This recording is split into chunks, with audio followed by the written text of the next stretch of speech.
फिर भी दुश्मन मुसलमान। हमारे लोग मान भी लेते हैं इस देश का सबसे बड़ा दुश्मन मुसलमान है। जिसको आप राष्ट्रपिता कहते हैं महात्मा गांधी को, उसको गोली किसने मारा? ब्राह्मण। और दुश्मन मुसलमान। गोली मारे ब्राह्मण, राष्ट्रपिता को गोली मारे ब्राह्मण, और दुश्मन मुसलमान।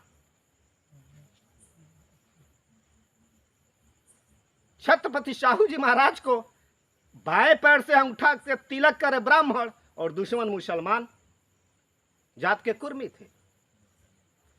बाबू जगदेव कुशवाहा को गोली मरवाई इंदिरा गांधी जैसे प्रधानमंत्री ब्राह्मण, और दुश्मन मुसलमान। ये सारी के सारी जब आप इतिहास को पढ़ेंगे तो आपको पता चलेगा कि इस देश का सबसे बड़ा दुश्मन अगर जो कोई है, सबसे बड़ा आतंकवादी है, तो इस देश का ब्राह्मण है, जो यूरेशिया से आया हुआ इस देश के रहने वाला नहीं है। इसका मैं सबूत दे रहा हूं। कक्षा 6 के नागरिक शास्त्र में आज भी उत्तर प्रदेश सरकार पढ़ा रही है। किताब मेरे पास पढ़ा हुआ, देख लीजिए।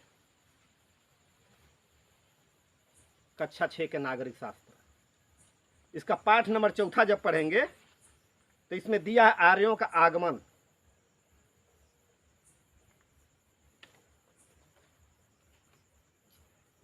आर्यों का आगमन कब आए, कैसे आए, किस रास्ते से आए, इसमें नक्शा बनाकर दिया हुआ है। आपके घर के अगर जो बच्चे पढ़ते होंगे तो इस किताब को पढ़ लीजिए। आज भी उत्तर प्रदेश सरकार पढ़ा रही है।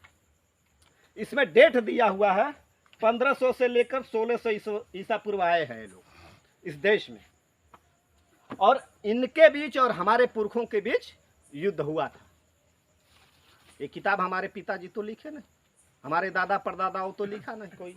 ये लिखने वाला कौन है और पढ़ाने वाला कौन है? भारत सरकार, उत्तर प्रदेश सरकार पढ़ा रही है। तो इससे ये सिद्ध होता है कि इस देश के रहने वाला कौन है।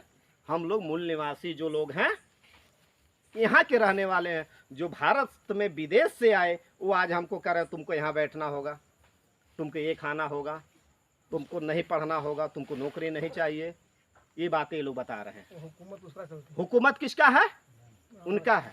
और गरीब लाचार हम लोग हैं। आज भी भारत के सारी जोतने वाली जो भूमियां हैं उसमें 100 में 94 एकड़ जमीन जो है उनके पास पड़ा हुआ है, 94 एकड़।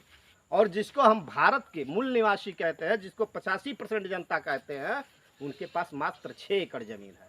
आप लोग 6 एकड़ जमीन में अपना गुजारा कर रहे हैं। 85% आपका कैसे उत्थान होगा? भारतीय संविधान कहता है भारत के सभी व्यवस्था पर बराबरी का हिस्सा होना चाहिए, जाति के नाम पे होना चाहिए। जितने जातीय के लोग हैं, जो उतने जाति के लोगों को उस हिसाब से बांट दिया जाए। मगर क्या आपको मिलता है? आज जो बाबा साहब डॉक्टर अम्बेडकर ने जो संविधान दिया, अगर जो संविधान को 100% लागू कर दिया जाए तो अगर जो आप चाय पीने जाएंगे तो आप 4 व्हीलर से जाएंगे। आज ये संविधान की ताकत है। मगर हमारे लोग संविधान तो पढ़ते नहीं। इसमें कितने लोग हैं जो संविधान देखे हैं? कोई नहीं देखा। कोई नहीं देखा है। एक व्यक्ति देखा है भाई। और इसमें कितने लोग हैं जो रामायण गीता महाभारत देखे हैं? अरे गीता रामायण महाभारत आप लोग देखे होंगे, वो तो घर घर देखे होंगे। नहीं है तो टीवी से पहुंचा देता है, ठीक है। और टीवी से आपको गीता महाभारत में यही दिखाया जाता है कि आपको पढ़ने नहीं दिया जाएगा, आपको धन रखने नहीं दिया जाएगा। बस संविधान आप पढ़ेंगे या देखेंगे। मैं संविधान भी लेकर आया, दिखा दूं आप लोगों को, शायद आप लोग सभी लोग देख लो। ये भारतीय संविधान है जो आपको यहाँ बैठ के सुनने का अधिकार और हमें बोलने का अधिकार देता है, और संगठन बनाने का अधिकार देता है, और संगठन का प्रचार करने का अधिकार देता है। और सारी हक अधिकार इसी में हम लोगों का रखा हुआ है। और यही हम लोग मांग कर रहे हैं कि 100% संविधान लागू कर दिया जाए। आज जितने लोग बैठे हैं कोई गरीब नहीं रह जाएगा।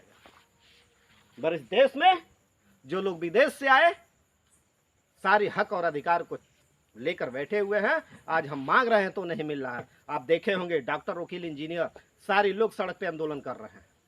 कभी मास्टर कर रहा है तो कभी डॉक्टर कर रहा है, कभी वकील कर रहा है। यहाँ तक कि भारत के जो सबसे महत्वपूर्ण न्याय लोग करते हैं, जज लोग, वो भी आंदोलन में शामिल हो जाते हैं कि भाई इस देश में न्याय नहीं हो रहा है। न्याय करने वाला ही खुद न्याय मांग रहा है। इस तरह से स्थिति देश की बन गई। तो साथियों, इस देश में बाम सेफ द्वारा आज़ादी का आंदोलन चलाया जा रहा है और इस आज़ादी के आंदोलन में आप लोगों को साथ देना होगा। क्यों देना होगा कि जाओ आप लोग, ये कपड़ा हम अच्छा पहने हैं ना, ये हमारे दादा परदादाओं का देन नहीं है। ये कुछ लोग बाबा साहब डॉक्टर अम्बेडकर के आंदोलन में साथ सहयोग करते थे, तब जाकर बाबा साहब डॉक्टर अम्बेडकर आपको हक और अधिकार दिला पाए और उसके वजह से आज हम लोग अच्छा खाना, अच्छा कपड़ा, स्कूल में पढ़ने का अधिकार, बोलने का अधिकार संविधान में दिए। ये सारी के सारी अधिकार जो है हमारे पुरखों ने लड़ के लिया है। किससे? तो दुश्मनों से। और लड़ाई अभी साहब ने बताया ना कि लड़ाई आज भी चल रहा है। तो इस लड़ाई को लड़ा जाए या छोड़ दिया जाए? लड़ा जाए, लड़ा जाए ना। लड़ा जाए। इस लड़ाई को